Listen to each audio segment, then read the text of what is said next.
Fox News alert, Iranian-backed Houthi rebels vowing retaliation after U.S. forces carried out more airstrikes yesterday, hitting at least 36 targets across Yemen, occupied by the Houthis. Our next guest knows all about fighting the war on terror, as it was called.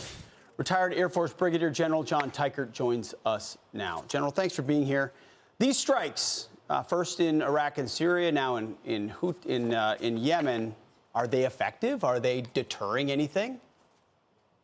Pete, the ones in Iraq and Syria from Friday night were significant and relevant because they struck Iranian positions finally, the Quds Force, the crown jewel of the Ayatollah's military capability. And that sent a very strong message, though way later than it should have, to Iran and the ones that are ultimately sponsoring all of this attack and terrorist activity. The ones in Yemen from last night are a little bit more of the same. They're not going to deter anything in the Red Sea. They likely did take out some relevant capability, but more needs to be done there to actually reestablish deterrence. Okay, so we hit the RJC in Iraq and Syria, but are you really confident that that changes the dynamics, that Iran backs down from its pursuits of encircling Israel, of attacking Americans, of pursuing a nuclear bomb? Does it really change their calculation?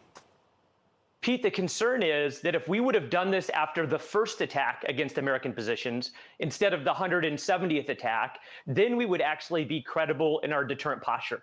It's far more difficult to regain deterrence in the mind of an adversary than it is to retain it. And now we're playing catch up after weakness for the last 4 months, or really the last 3 years.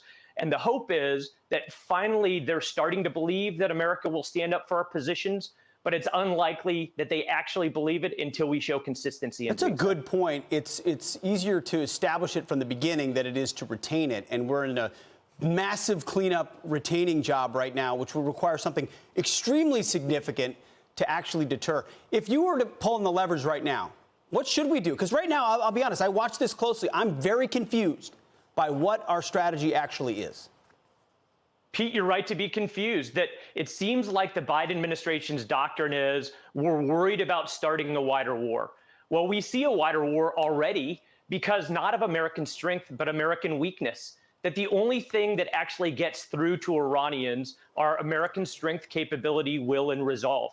We showed it a little bit on Friday night. We haven't shown it in the Red Sea with the Houthis, but we need to show consistency over time to help them believe that we actually will respond appropriately when we are attacked. And we haven't done so thus far in the last 4 months. We'll see. General John Teichert, thanks for your insight. Appreciate it, sir. Thank you, Pete. You got it.